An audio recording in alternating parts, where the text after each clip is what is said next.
What is going on, everybody? Podcast Arc, episode number 7. I'm Jim. That is Spencer. What's up, everyone? Talking some anime, just like every episode. It's an anime podcast, after all. Spencer, what have you been up to? We had a little bit of a delay. I was out of town for the weekend. I think that gave you ample time to catch up on some stuff. What are you watching right now? So I'm almost to the end of season 4 of My Hero. Okay. I binged a lot of the last couple days. Okay. So you are dealing with Overhaul and the I forget the name of his organization, but his little mafia of bad guys, right? Yeah. Are they assaulting the mansion yet? I think that's what they're about to do. Okay. Oh, you are in for some of my favorite episodes. You are in for some of my favorite episodes. I got the Midoriya versus Overhaul fight, or at least part 1. What happens in that fight? Because now I'm confused. When he conjoins with like the other dude, and it gets like super big and becomes like the giant, just like mass of. When he has Eri with him? Yeah, on his back. Oh, okay, then you've already seen everything that I'm talking about then. Where are you at exactly? Okay. Explain where you're at exactly. No, you're fine. Where I'm at exactly right now is I think the one dude is trying to like infiltrate them with the mustache. With the mustache. I must be blanking on something. I think that's the masked villain. That can like that does like the magic tricks. Oh, what the hell is his name? I know exactly who you're talking about. The guy with the top hat that does the tricks. He like has a little like he can turn people small. He captures Bakugo by like putting him in a ball or something. Yeah, I know where you're at. I know where you're at now. Okay. I was mistaken for a minute. Yeah. Okay, but you saw Deku versus Overhaul with Eri. You saw Lemillion, right? Yep. What did you think about that? I love him as a character. Dude. Everyone knows that I am Midoriya's biggest fan. I still think Midoriya is the best MC of shonen. That is my genuine opinion. I believe that Izuku Midoriya is the best shonen MC, not just of this generation. I'm talking ever. I think Midoriya is better than Luffy. I think he's better than Naruto. I think he's better than Ichigo. I think he's better than Goku. I think he's better than literally every other shonen MC. So let me like preface by saying that. With that said, a hypothetical My Hero Academia universe where Lemillion gets one for all, we've got this shit wrapped up in an afternoon. He is such a great character, and he is so incredibly powerful. I love him so much. I love his turn down powers. Yeah. Yeah. When Midoriya comes to him and he's like, I feel like you deserve this. And he's like, nah, I don't want it. Yeah.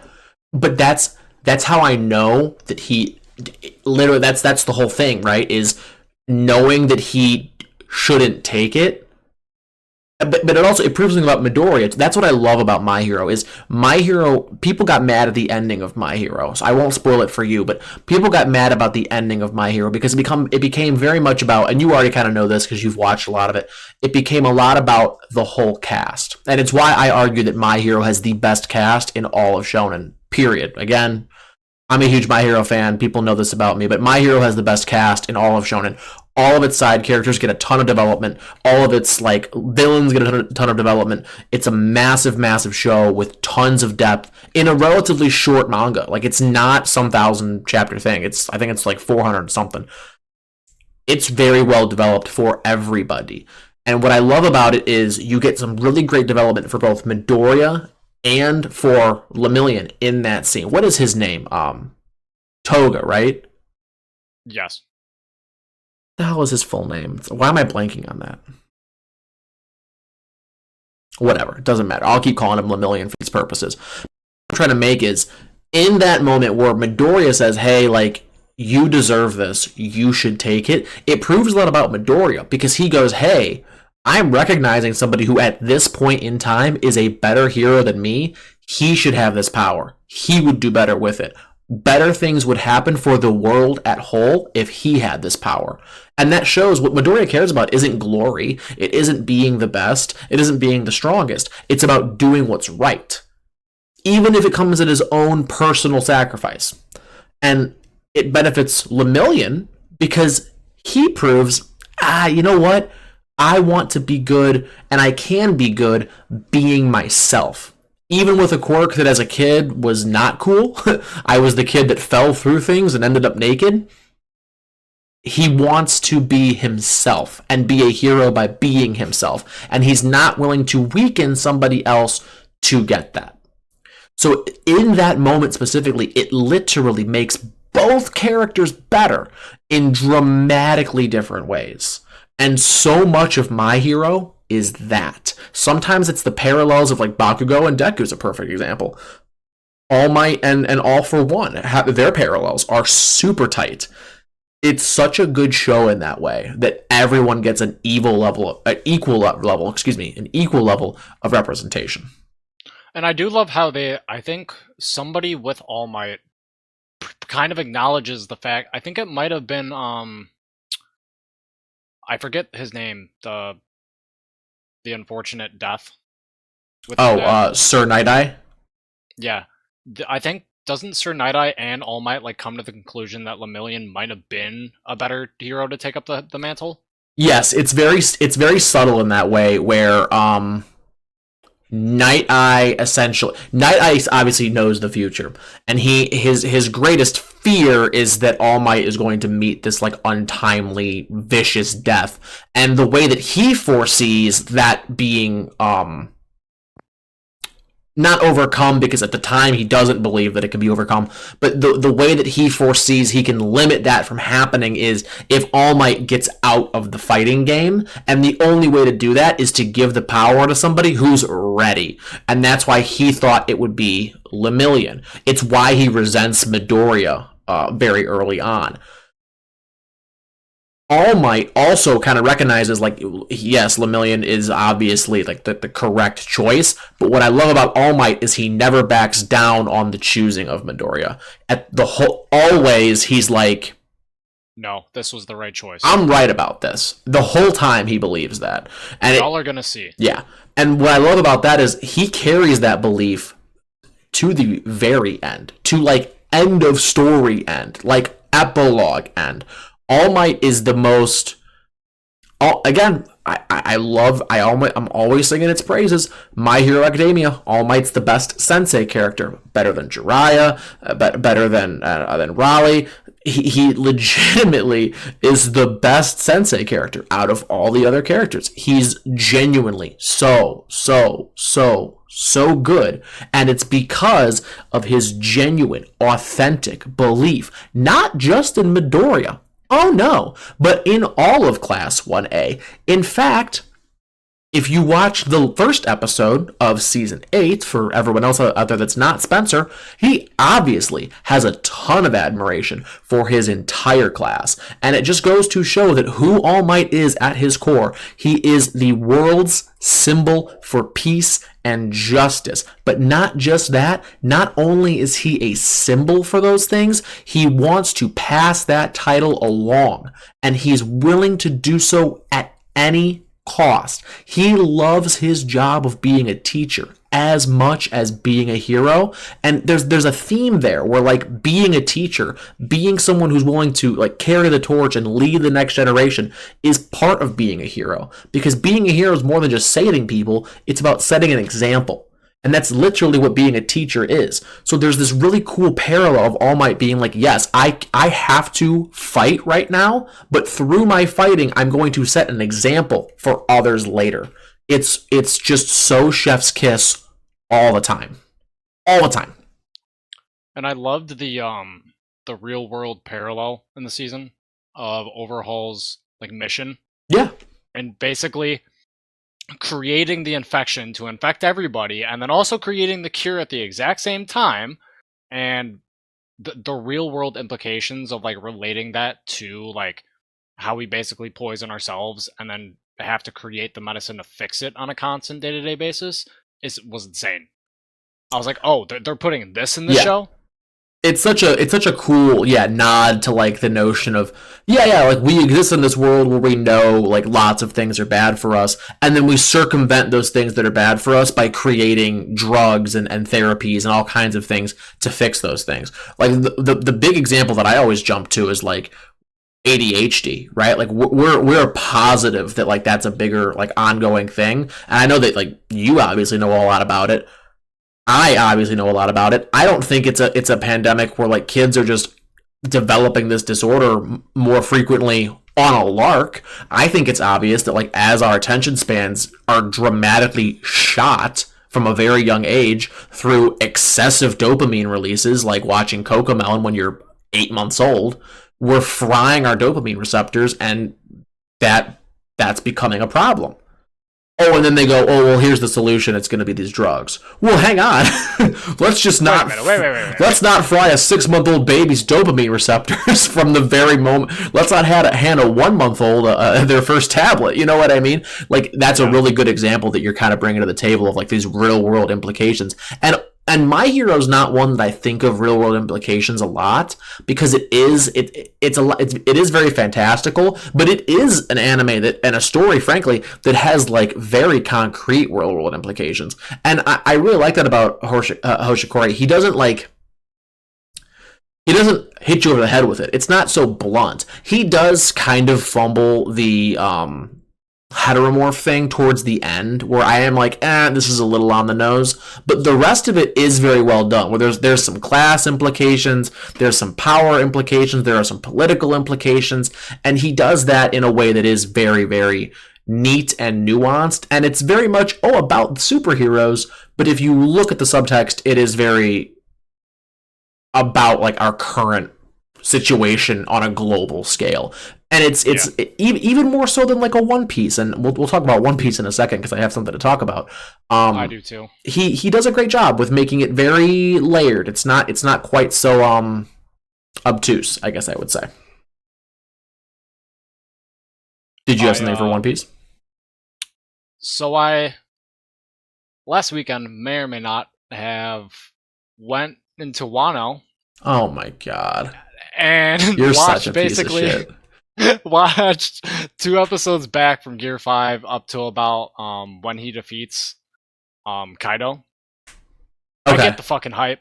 I get it. It's great. I finally get it. I've shown you that clip before. Again, I'm still behind on One Piece. I'll never shy away from that because One Piece is so big that a lot of people like are just afraid of starting. Period. And I'll say this: look, just start. Who cares? Who cares if you're 1,000 chapters behind? Who cares if you get spoiled? Just enjoy the ride. So I'm spoiled for one. I'm up to date in terms of like the content. I know what happens in One Piece. I'm totally up to date. But in terms of what I've actually watched / read, I'm only in Dressrosa. So when I say like yes, it's amazing, what I've watched and read is spectacular. But what I know about and what I've also seen clips of, etc., oh my god. It's the best thing ever. Did you see my semi-viral TikTok? Yeah. For those of you that don't know, I made a TikTok where I explained what One Piece is in a less than on the nose way. It was almost backhanded. And it got a lot of views. It got about 10,000 views and 300 likes and a ton of shares and reposts. So if you are one of the people that ended up doing that, thanks a lot because that was super cool. I worked really hard on that video, so thank you for that. But yeah, like it is. One Piece is so beautiful in that way, where it's so incredibly deep and nuanced, and has all those political implications in a way that still remains very fresh and very light and very like there's this like cartooniness and this love that's kind of like sewn into it, and at the same time it is very political, and sometimes I feel like political art for me doesn't always land because it feels very on the nose. One Piece, despite being very on the nose, there's so much levity that is like kind of pumped into it that it works, man. Like he's so goofy. He's so insanely goofy that like you sometimes forget like the horrible political stakes that are like in place right now. Like if we fail slaves, like literally, like if we fail slavery, that's what we're talking about. So the way that he does it, Oda, it's so beautiful. It really is. It is like, speaking of goofy, it is crazy to see the back and forths of, even in that fight, of Luffy going Gear 5 and basically acting like a Looney Tune, to then those like bursts of like bringing it back to semi-reality and talking about Kaido's like alcoholism and stuff. Yeah, that I didn't expect. Dude, I remember before we started the podcast, before we got like super deep into anime, back when I know that I rose to the Naruto fan base. I used to be a massive Naruto like stan, truly. And that's why I totally feel comfortable being like, no, Naruto is not all that in a bag of chips, because I used to be the Naruto stan that only watched Naruto. And that's 100% the reason that a lot of Naruto stans are the way they are. It's they don't watch anything else. Go watch some more anime. I promise you won't like Naruto as much anymore. But anyway, the point I'm making is, I remember when Gear 5 came out. I watched the Gear 5 fight. I watched the whole thing on YouTube. And I went to you, and you might remember me saying this. I'm like, that Looney Tunes I'm like, this is what everyone is. You remember me saying this. I'm like, this is what everyone's hyped up about. These Looney Tunes sound effects and this corny. I'm like, what is this? There's no Rasengan. There's no truth-seeking or. This is dumb. In a vacuum, it does seem very childish. It does seem very dumb. You need to go back and watch 1,100 episodes to understand how we got here.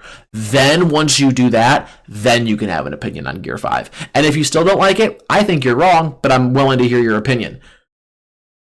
The reality is that you need that to genuinely appreciate what Gear 5 is. 100%.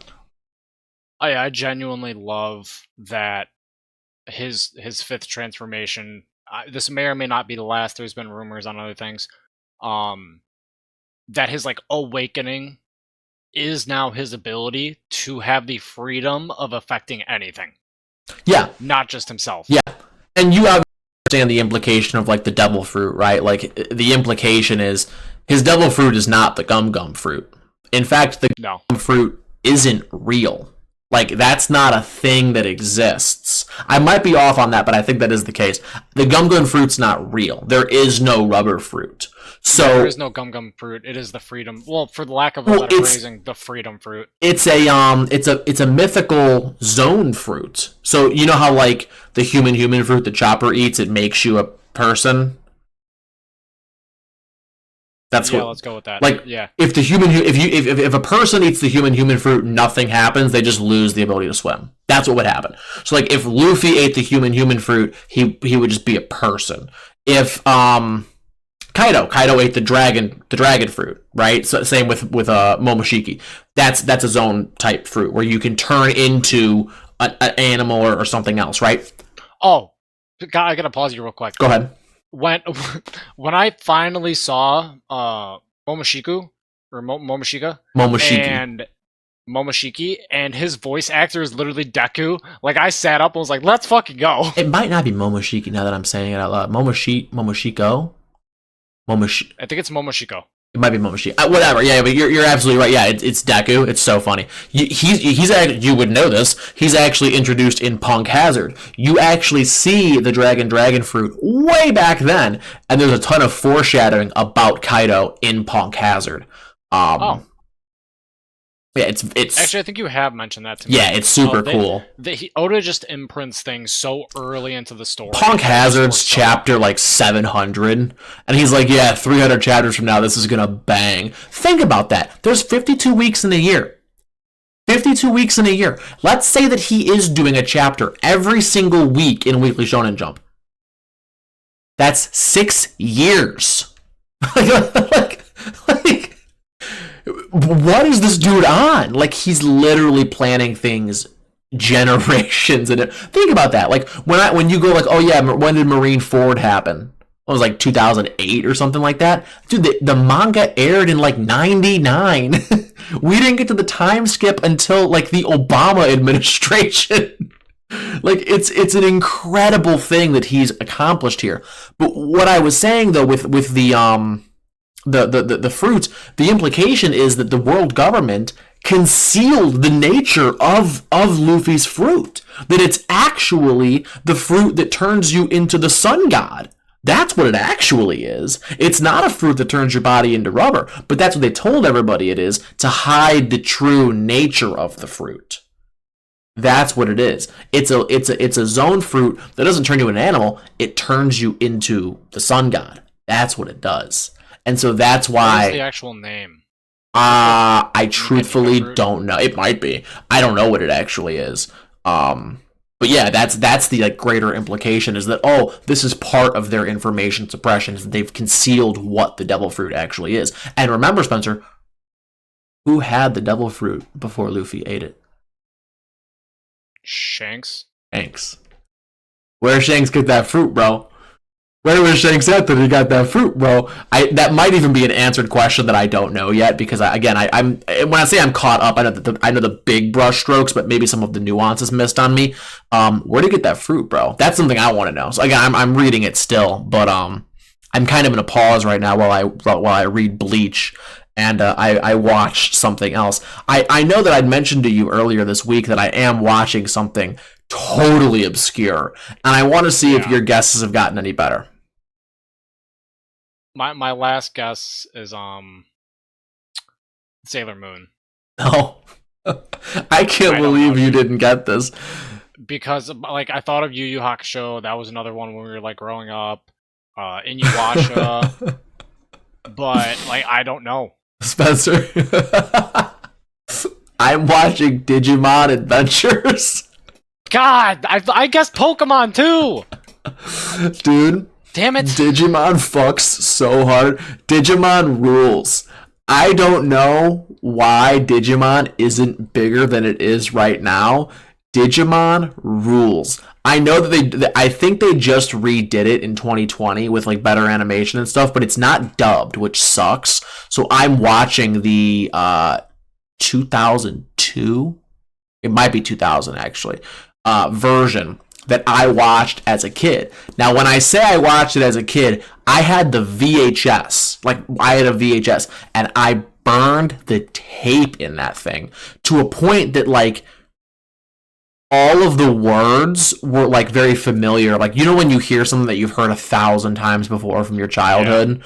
Yeah. It was that feeling. Where, like, I would hear, I'd hear Agumon go, pepper breath! And he would do the pepper breath, and I'd be like, that's Agumon, that's my dog right there. Like, I remembered I remembered every character's name. There's TK and Izzy and Ty and Matt. Like, I remembered all of these characters. And I remember the story, like, there's this line of dialogue very early on where Ty is explaining what's happening in the world, and he's like, yeah, and there were massive floods and tsunamis with oceans that looked like chocolate sauce. Like, that's the description he gives. It's obviously muddy water. It's not chocolate sauce, but in my brain, I was like, oh my god, I do remember he would say that in the beginning of. Yeah, that's the way that the first episode opens. And I remember, like, having burned that VHS up of having watched it so many times. Let me say this. I'm going to give our hot take a little early in the episode, Spencer. I think, well, here, I'll say this. Go ahead. I think, are you about to say Digimon is way better than Pokemon? Digimon is 1,000 times better than Pokemon as an anime and as a story. I think, I'll say the transformations I think are better. I think like as on a evolution. Yep. From comparison between Pokemon and Digimon, the evolutions in Digimon are way, way better. Go look up like Agumon's evolution tree, dude. Agumon goes from like a little head, which its name is escaping me right now, but it's a little ball. To like a winged angel, right? Dude, it's not even just a winged angel. It's like a divine god soldier. Like, we go from like a head to like a Warhammer 40k level, like centurion god soldier. of like borderline unlimited power. That's where the end game is. And like I don't even know what continuity that's in or what story that's in, if that's a manga that I'm unaware of, because I don't remember it getting that far. The furthest that I ever remember was the movie in which there's like the virus that's like, it's still in the digital world, but it's like infecting real world technology and like making things happen. And Ty and Matt, it's War Garurumon and War Greymon, or maybe Garurumon's got a different name, but it's definitely War Greymon and something else. They fuse together at the end, and they become like the Super Knight, where one half is Garurumon and one half is Greymon, and they fight this like evil, like digital Digimon in like a big computer nexus. And like the music is sick, and the whole time it's like being live streamed. I think that's what it is. It's being live streamed out to the rest of the world. So all the other characters like Izzy and TK are like watching the fight, and they're cheering for like our guys like while the fight's happening. And there's like a countdown, there's a clock to doomsday is ticking down, and they gotta beat him and like stop that before it happens. Dude, that's the end game of Digimon as far as I can remember. I even asked ChatGPT, I'm like, what should I watch to like get the main story? And he was like, well, if you're not going to watch the new version, watch Adventure. And then there was like Digimon Try, which is like 3 movies or something like that. So I'm going to finish all of that. I have a lot of time during the day to just have mindless TV on. And I think it's mindless enough that I can like watch it without having to pay too much attention. But dude, you're absolutely right. The transformations rock. There's this guy on TikTok that I follow. Have you seen the guy with the glasses that's like the creator of Pokemon Be Like? And then he goes, make that rat electric immediately, yes. And like he has this like German accent. Do you know who I'm talking about? No, I've never seen this dude. I'll have to see some of his videos. He's genuinely really funny. He does it for everything, where he's like, oh yes, make the yellow rats, make it electric immediately, yes. And like he like explain like he like all like the he basically gives you like the explanation of what a given IP is in a way that's like, yeah, when you phrase it like that, it is kind of crazy. Or like with Star Wars, he'll be like, Luke Skywalker, make him irrelevant to this new story, yes. And he like he gives like these very like nuanced breakdowns, or I guess it would be unnuanced breakdowns, as if he's just pitching it for the like. Imagine he's in a boardroom is what he's doing, is kind of what he's doing. Yeah. But he does it in this really funny, like very dry German accent, jokey way. And he was describing Digimon, and he was like, put rocket launchers on that dog immediately, yes. Give the Wolfman pants immediately, and I'm like, dude, that's so fucking true. That like Pokemon is like, yeah, it's a lizard, and then a bigger lizard, and then a lizard with wings. It's like, yeah, he's a ball, and then a wolf with a horn, and then a big wolf, and then a wolf with jeans, and then he's a mechanical wolf again. I love Digimon so much for that kind of shit, because it literally is like the most banana land transformations you could possibly imagine, and there's 30 of them for every Pokemon. I would have to go back and rewatch the like original Digimon anime. But I'll say this. Oh, it's free on YouTube, by the way. Oh. The entire thing's free on YouTube. It's like 60 episodes. But before you do that, you should watch a different 60 episode thing, Full Metal Alchemist Brotherhood. But go ahead, continue. When it comes to before you watch Digimon, please watch Full Metal Alchemist. Please don't watch Digimon first. I'm not going to. I'll say this. In terms of the games, I had played a couple Digimon games like growing up. The stories of those games have always been better than Pokemon games. I have never played a Pokemon game for the story of the game. No, never. It's always just to take my starter, evolve it up to third evolution, and then just wreck the Elite Four. Yeah, 100%. That has been my goal of every single Pokemon game ever. And I've done Nuzlocke at this point. I did a Diamond Nuzlocke when I was on vacation a few years ago in Arizona. That was so much fun. Right, I lost some good Pokemon, and it was a long, hard, arduous process. But I loved the journey. but you literally have to impose those rules onto yourself to even make the games challenging anymore. Like, Yeah. if I go back and play Fire Red, I might not beat it. Like, I might have to grind my poke. I remember I was maybe 14 in the back of my mom's car on the way to Disney World playing Heart Gold, and I had a Typhlosion, and I can't remember the rest of my team, but I could not beat Lance. Couldn't beat him. Just straight up could not beat him. I was not of a sufficient level to beat Lance and his two Dragonites that were cheating Dragonites, by the way. He had Dragonites that like shouldn't have existed. I literally just I wasn't strong enough to beat him straight up, and it was like, well, I guess I go train until I can, and I had to like be dramatically over leveled to beat him. Like my team composition wasn't good enough. That's what I remember Pokemon being. It's not that anymore. It's like a game for babies now. It literally is a game for babies now. It is so on rails nonsensical that it's like this is not even worth playing anymore. And so I think like Digimon, it's so not popular enough to like get a big enough like AAA studio to make a game for it. But man, like a Digimon game would be so huge, like a big, huge Digimon game. Where I guess I wouldn't even want to play as like a trainer. I guess that wouldn't even, that doesn't even exist, right? It's the Digidestined or whatever. But like being able to like go on a journey with my Digimon would be so sick, so sick. Well, speaking of that, Jim, there was a game that just came out that has been getting raving reviews, especially over ZA. It's called Digimon Story Time Stranger. Interesting. You should probably look into that. I might have to now.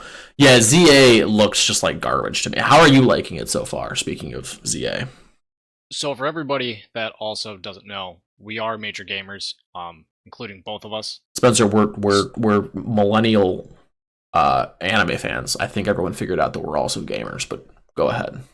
Hey, some people I meet just watch stuff and never play anything, so you never know. That's fair. But my review of ZA, because I'd say I'm over halfway through at this point, is it's an okay game. Yeah. It's nothing to like rave about. It's not bad. Now, all of us can agree that Pokemon needs to up their fidelity of graphics at this point. It is a must. It's a must. It is very disappointing, especially playing on a Switch 2, having played Breath of the Wild, which is a 8-year-old game at this point. Yeah. And it has better graphics than a 2025 Pokemon game. It is disappointing. It's so embarrassing. It is, as a Pokemon fan who has played, and like, hey, Game Freak, don't come after me. I've played ROMs. I've played like the legit games.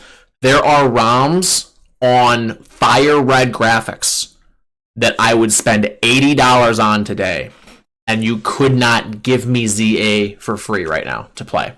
That's how embarrassing Game Freak is for me right now. It is so demonstrably unacceptable, the product that they're pushing out every 2 or 3 years, that I might not play the next one. Scarlet and Violet for me was so disappointing that I'm like, this is terrible. Like, the fans are able to make better games than this. Even with Fakemon, like even when they do Fakemon, where it's like, yeah, this is all OC Pokemon, those are better designed and with a greater level of love and care than some of the crap that Game Freak's been pushing out the last 2 gens. And I really enjoyed Gen 8's Pokemon. I love Corviknight. I like Dragapult. I think that's a really great gen for like the Pokemon. Starters are a little lackluster. The region is lifeless. There's nothing in that region worth a damn. Gen 9, I can't remember anything about the region at all. And the starters are horrible, and the dex is atrocious. There's nothing in the dex worth a damn. I'll say this. I really do like the battle system. As somebody who has been so used to just turn-based combat his entire life with most RPGs, especially with stuff like Pokemon and Final Fantasy, it is nice to get a like more compared to the anime type of battles, where like your Pokemon are actually running around an arena and firing off the moves and stuff. That I do like, and I think is a little interesting. But when it comes to, like we were talking about before, the story and overall characters, I think they're garbage. Jim, I need to tell you this because I saw this last night. Please.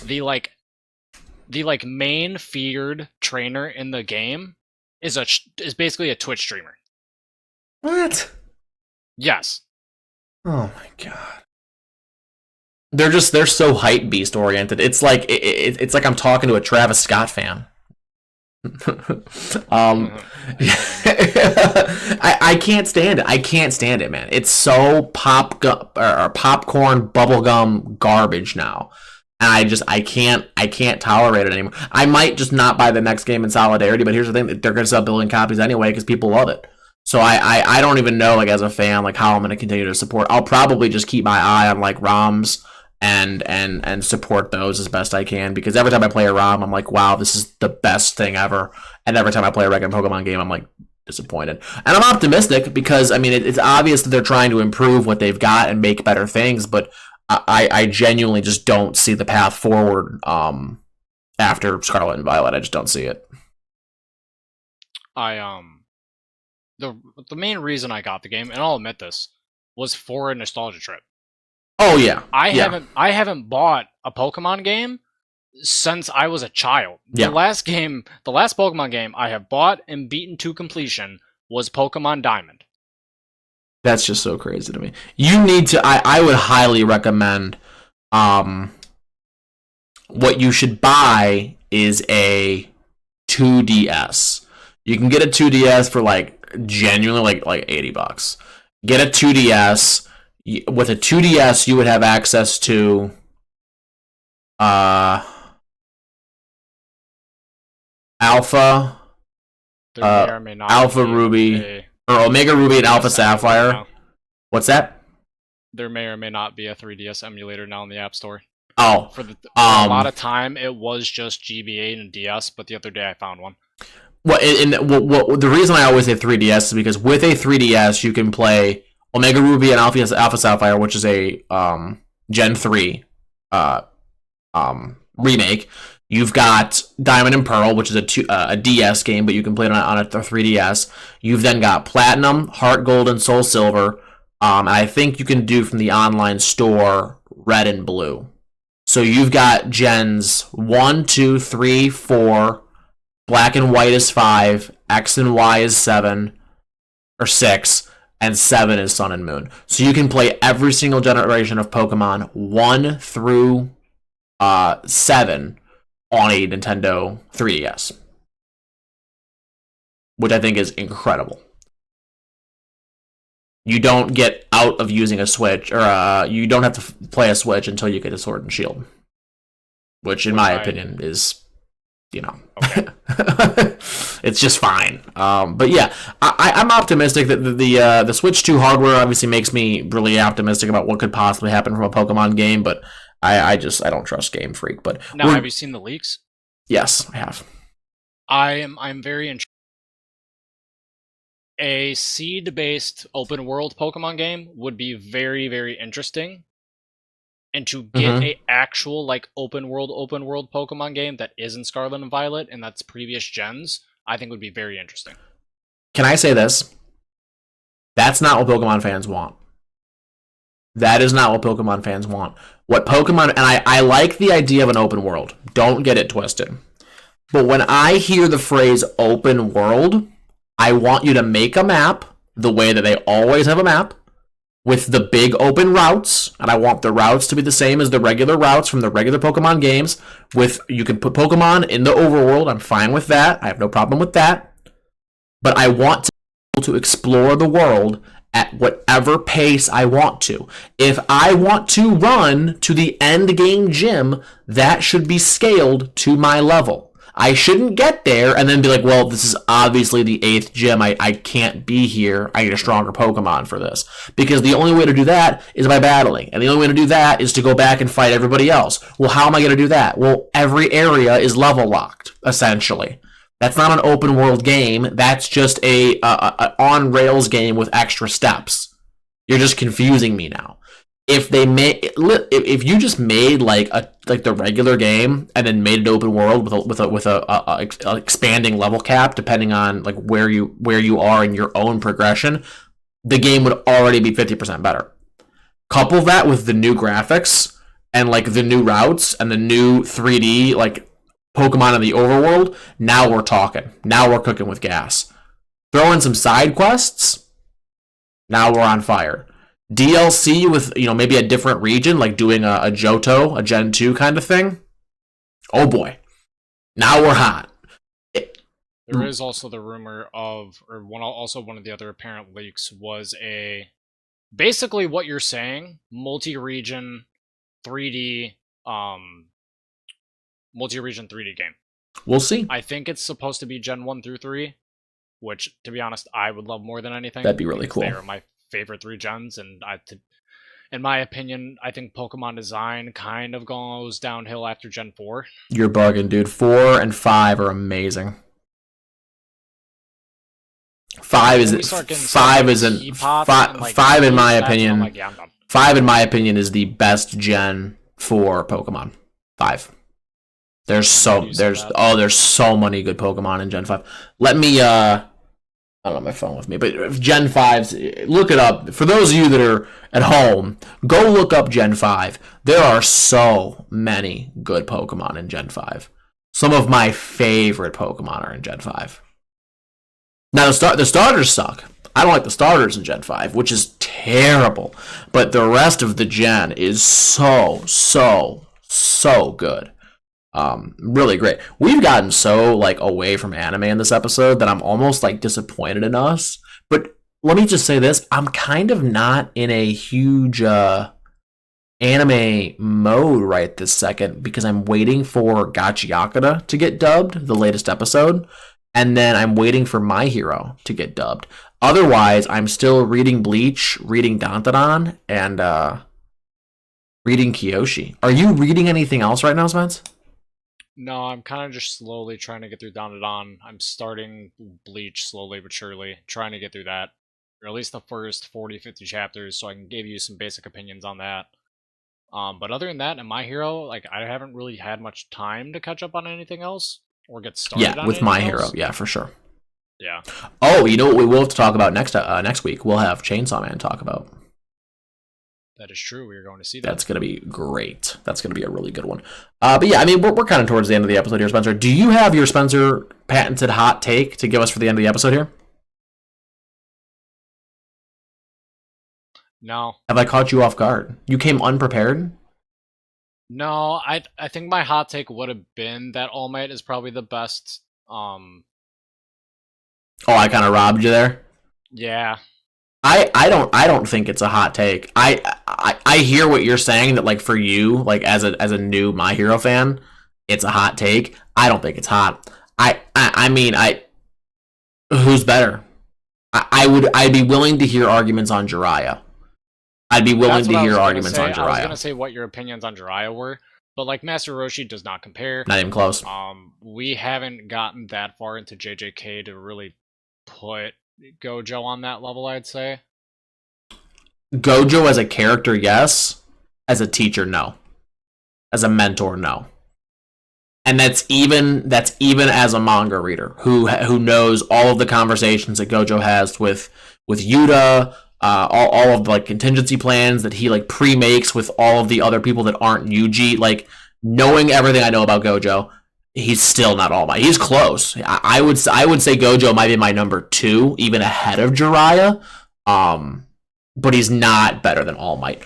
All Might genuinely is an actual symbol. He transcends his own story in a really dramatic way. People would argue that Gojo does too. I disagree. I don't think Gojo really transcends JJK. All Might is borderline in real superhero territory, where if you showed him to somebody who isn't an anime fan, they'd be like, oh, that's that guy from My Hero Academia. He's in that territory of character where he's so recognizable. He has reached a Superman, not Superman level, but that type of level character where people that haven't even fully watched the show will be like, oh, that's a dude from an anime named My Hero, right? Right. Yeah, that's where he is. And it's because of his literal symbol status. He literally is a symbol for that show, for its themes, for everything. He is just a genuine masterclass in a teacher mentor kind of character archetype. And honestly, if you're a young writer And you want kind of that archetype character.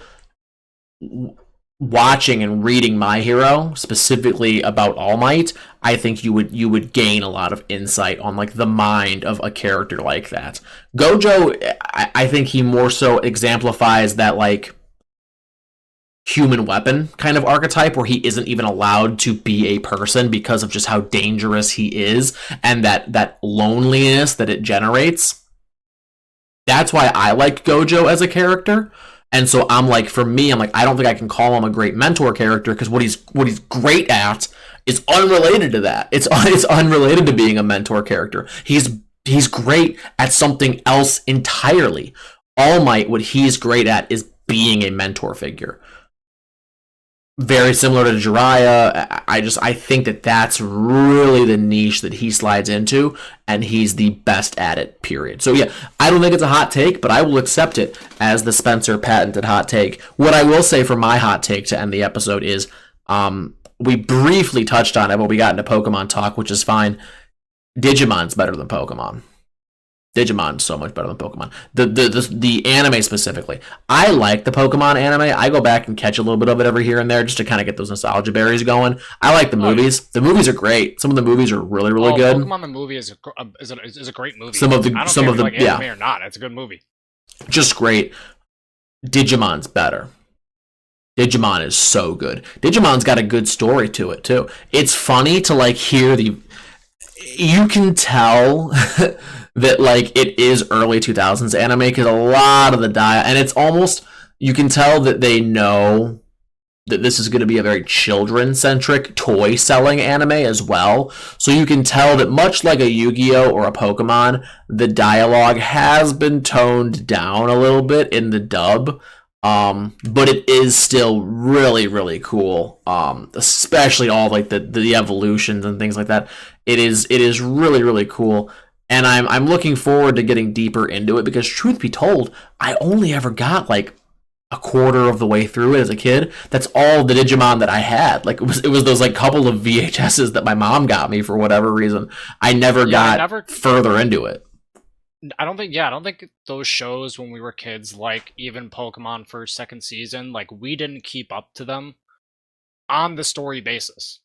Like for me, it was the movies. It was the movies that I was like, oh, like this is what's happening now. Cool. And sometimes the movies aren't even like Pokemon. It's different because the Pokemon movies are canon to the main story. But sometimes like anime movies, they're not canon. Like you watch the BoJack movie, it's like, well, oh yeah, I guess Gohan is pretty strong now, huh? It's like, well, that's not even canon. Like, yeah, he's strong, but like this is not even relevant. You know what Pokemon movie I got to go back and rewatch that I think people have high opinions on? What is the Deoxys one? Destiny Deoxys? That's a great movie. That is an amazing movie. Yeah, that one is so good. I have rewatched Pokemon the movie within the last few years. I think I should go back and rewatch. Is it Pokemon 2000? 2000. Is that what it's called? Pokemon 2000. And then the next one is it's in Gen 2. It's the Entei one. I forget what that one's called. That one might even be Pokemon the Movie 2000, or I think the first one's Pokemon Movie 2000. I think I'm right. But Destiny Deoxys, I was the perfect age for that movie. I never talk about that. I was the perfect age for Destiny Deoxys. That was like right in the prime of my like Gen 3 playing and being able to see. I loved Plusle and Minun as a kid. I had a plushie of Plusle, and my brother had a Minun plushie, and I thought that was the dopest pair of Pokemon ever, and they're in that movie. That's dope. Obviously, you've got May with her Blaziken. He shows up, and he's awesome. I don't remember much of like Ash and his Pokemon, truth be told. I remember Deoxys obviously being like genuinely a little horror-inducing. Like it was. Aliens are always scary to me. The idea of a creature that like doesn't value our values coming here, that would be terrifying. Oh yeah. and Deoxys kind of embodied that to a degree, so that was so cool. I remember like I think there's a moment in the beginning of the movie. I might be totally fabricating this, but I think that this happens in the beginning of the movie where Deoxys enters the atmosphere and Rayquaza does show up to like scrap with him a little bit. That's a really good Pokemon movie. You should go back and watch that for sure. That's a good one. Apparently, one of the newer seasons or series of the show. It might have been Sword and Shield or X and Y. Apparently, it gets very like anime. It probably is. Yeah, it probably is Sword and Shield. I know that. I want to say Generations gets very anime, and that's because it follows Red and Blue. And if you haven't seen it. I have seen that. That was very, very good. That was very, very good. That was very, very good. I hear that X and Y might do that too. Obviously, not X and Y, Sword and Shield. Obviously, Sword and Shield is where Ash wins the, finally wins his world championship, where he's a Pokemon master. He has not caught them all, but he is a Pokemon master. And that scene where Pikachu is going to fight, Leon's Charizard and the fucking theme song kicks on, dude, it gives me chills. Have you seen this clip, Spencer? Yeah. I occasionally go back and rewatch that entire scene where he wins just because of how damn good it is. When the music starts, I want to be the very best. And he's like, all right, Pikachu, let's do our best. It's like, bro, you are my childhood, dog. Like, you don't understand what this shit means to me. Oh, yeah. And again, like, I know I'm talking a big game about, like, oh, Digimon's so much better.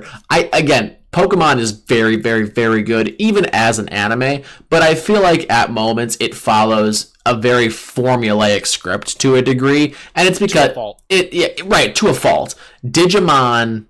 because of like the just off the wall nonsense that is the evolutions, it makes it very unique, and there are wrenches in it where it's like, hang on, like you were a dog 2 minutes ago and now you're an angel with machine guns. What is happening? Like, that's kind of what I like about Digimon, where it does get very like off the wall, kooky crazy. And the other thing that I like about it, and Pokemon does this too, I'm a sucker for the power of friendship trope, and Digimon hammers that. Digimon is like, oh, what? You like the power of friendship? How about some more? And it just layers that on thick. So I'm also a sucker for that. So that's the other thing. I guess my hot take is that I think Digimon, let me rephrase my hot take. Digimon is as good as Pokemon and should have gotten more love because of how good it is. I'll leave it at that. It's a shame to see the like resurgence of like the Yu-Gi-Oh cards and not see something like Digimon arise. I think Digimon would catch on huge in today's day and age, but they'd have to nail it. And I think they're literally doing another series, but they would need to get a big studio involved, and they would have to have the right script. And not only that, they would need to go back to the original story. And I think that if you did all of those things and you did them well, you really could have something special. You need to get away from some of the juvenile dialogue, because again, it is very juvenile at times. It is very corny at times. It reminds me of Yu-Gi-Oh! Yu-Gi-Oh! In dub back in the day, there are times where it's like, what are we saying right now? That is kind of the case with Digimon, where it's like, why does every character have a one-liner? Like, why are one-liners the only way these characters communicate to one another? That's what it feels like a ton of the time. If they took that original story, maybe age the characters up to like that like Naruto age kids, maybe they're 15. Like 13 to 15. Yeah, 13 to 15, right? The characters are a little bit older, they have a little bit more edge to them because of that, and then keep the bones of the story, but make it more like present anime oriented. It does feel very for kids at times. I mean, for kids, the number 4 kids, the studio, the station back in the day. That's what it kind of feels like a lot of the time. If they aged it, and I think that's probably what they do with the new like 2020 version, which I haven't seen yet. But that should, if they redid it today with a great studio, I think Digimon could be huge. Again, that was 2020. It's been 5 years. You absolutely could get a big major studio on board and get a nice Digimon anime made. And there's more Digimon content that's out right now that's airing presently. It's just not the original story that I love. So I'll check out some more of it. But I'm very deep into the mainline Digimon series right now. But anyway, we've spoken too much on that. That is the podcast arc episode number 7, guys. Please, please, please, please, if you haven't already, click like down below, subscribe, let us know what you're thinking about the podcast, comment, follow us on our other social medias. Again, I'm Jim Credible14 on TikTok. Spencer is Spencer Shots. Follow us on all the other places that you can follow us. We'd really appreciate that. All that love and support means a lot when you're doing an hour-long podcast and you get 30 views. Sometimes you're like, damn, I'm talking to the Holy Spirit again tonight with Spencer. So getting that love is really, really cool. Anyway, that's the podcast arc. We will see you next time.